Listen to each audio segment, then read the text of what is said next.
Grand Rising. Just putting some books back from my weekend. The shelves are looking a bit sparse, so let's put these back. Just put them back in a minute. From the weekend, training on the therapeutic relationship. Therapeutic relationship.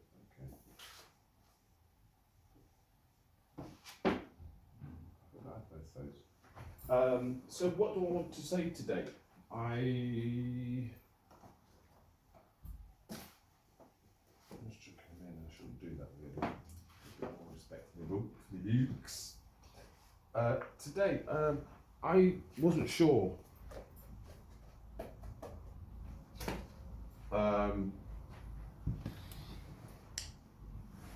I want to include, though, the feeling that I have today that reminds me of a scene in the Lord of the Rings. I think it's the Return of the King, or the Two Towers, where there's a very sleazy little man that seems to have some power. Sauron has got this man to have some power over the king, who turns out to be Yosser Hughes, actually, him. I didn't realise it was Yosser Hughes from back in the day. He plays the king, and he's under a spell. And there's a bit in the scene where Gandalf releases him from the veil of Sauron's, is it Sauron? Yeah, Sauron's grip. His spell. And then his face just changes as he. And then the next bit was, as you know, Gandalf says, maybe you will know, remember more of who you are when you grip your sword, when you have your sword in your hand. And then the next thing when he does that, he goes, "Where's my son?" And this memory starts to come back. And the next bit that I remember most of all is this little weasel man that's been quite devious and manipulative for quite some time, who's had direct control over the affairs of the king and the kingdom. And then as the king's got his senses back, as Yosser's got his senses back, threw him down the steps. I'm in that kind of place, kind of. Not so much the throwing down the steps, but the energy that comes with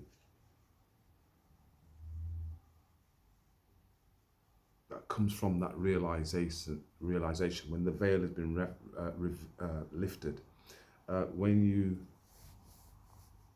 as a consequence of that veil being lifted, certain things are revealed. You start to remember, you start to reminisce, and you begin to sort of see what's happened. It's at that point when you begin to see and feel. Well, you feel once you realise what's happened, what's been occurring, the deception, the fraud.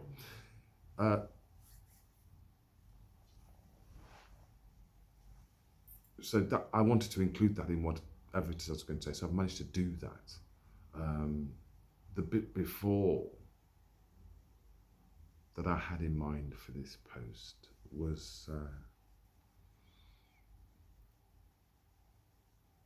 I'm not too sure now that I've said that bit, because I think that image that was keen to share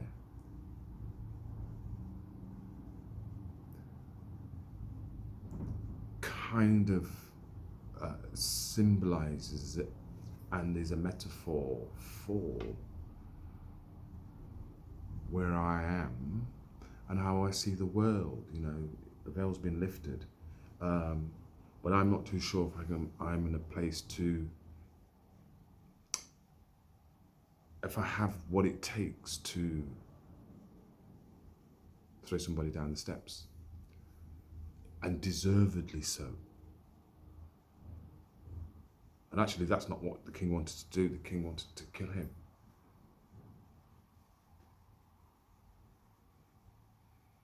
And he was arrogant and said, or was it? I can't remember who said it. It might have been Gandalf, that said not to. There's been enough blood spilt on his account. Indeed, there has been enough built, but there was, and there has been. However, he was not made to account for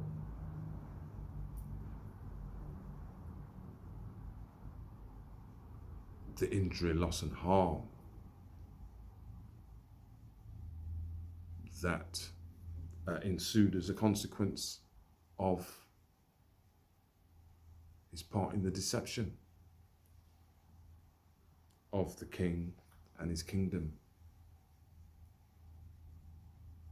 and the people in it, the sovereigns in it. So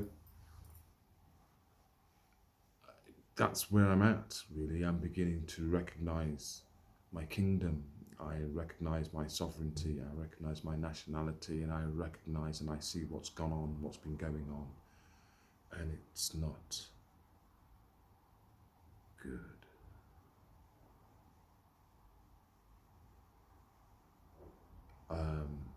Well, it is good that it's being revealed, but it's awkward. Yes, and what it reveals also is in a positive way. It's not good, but it is good also insofar as it presents with opportunities.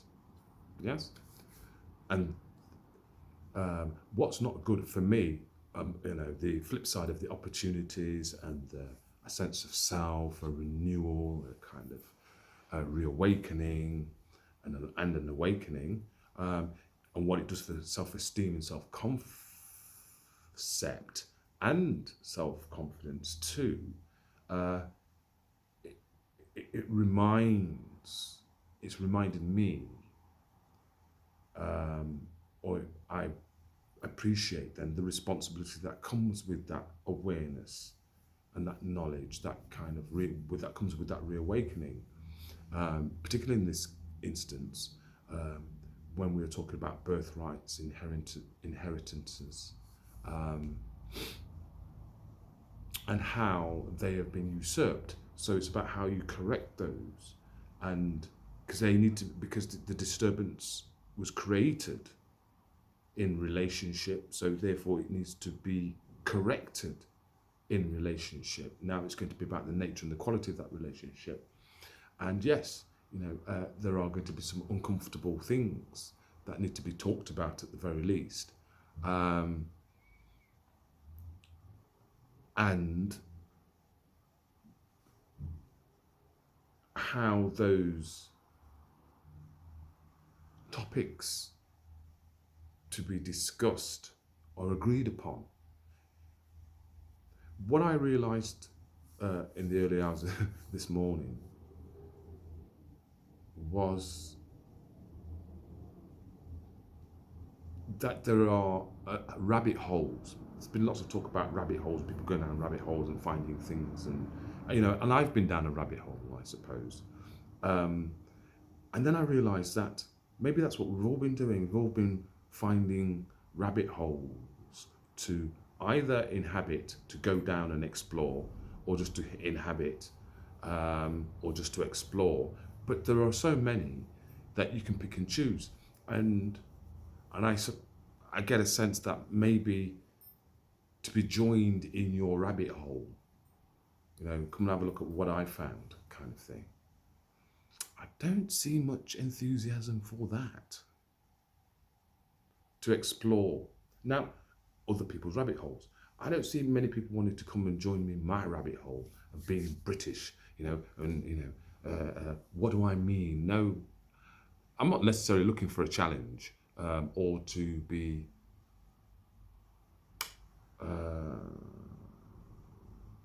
questioned about the change that I am. But in some ways I do.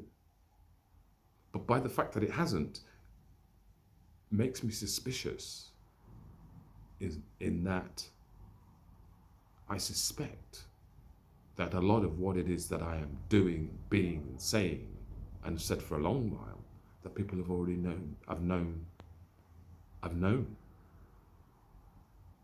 Yes. That's my view. That's my sense. And would lead to the logic that, why would you want to go and look down that particular rabbit hole, particularly if you've been complicit in covering that rabbit hole and filling that rabbit hole in and up. Filling it in, covering it up. So yes,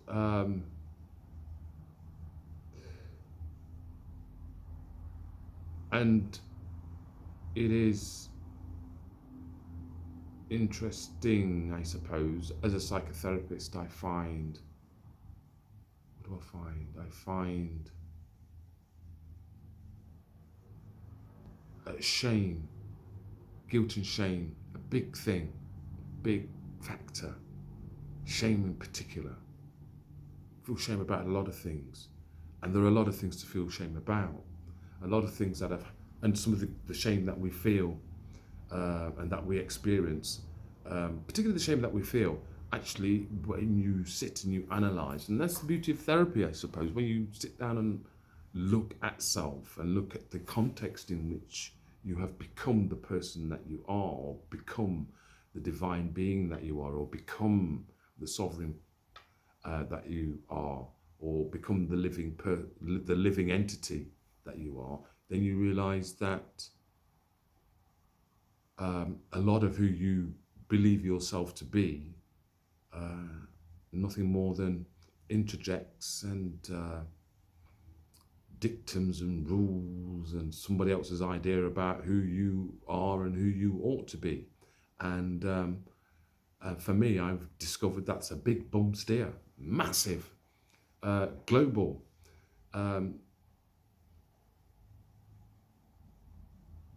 But it's been tough to get there, actually. It's again, exciting, rewarding, enlightening, and illuminating.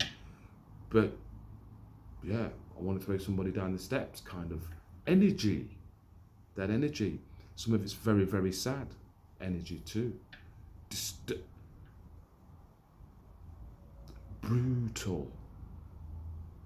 That's not a right word to use, actually. We're talking about it's inhuman. That's the best one. The way that we have, the society that we have. It's brutal. It's inhuman. It's genocidal. It's maniacal. It's psychotic. Let's not mess about. It's not. This is not. I just put some books upon these books. They're all talking about what is required to enhance the human experience, the relating and the relationships between that we have with ourselves and with other sentient beings, with other men and women, our children. It's all there. The abused child, how, what happens when the child is abused and how it impacts generationally into adult and beyond the grave and on your return, whatever it is that your belief system might say, it goes round and it keeps coming back and round and round. But that's the society that we live in, and then we think it's great, smashing, lovely, and it's not.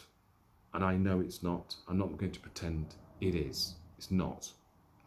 It's not British. It's not the British way. It's not what it means to be British.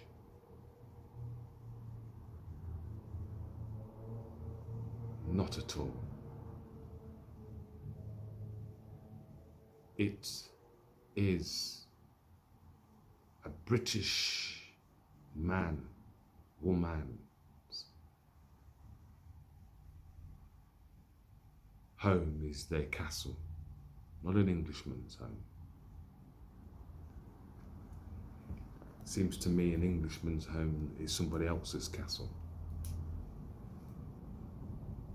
Yeah, I said it. Yeah.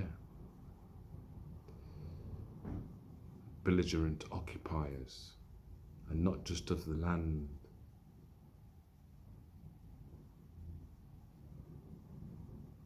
birthrights, but of our very souls.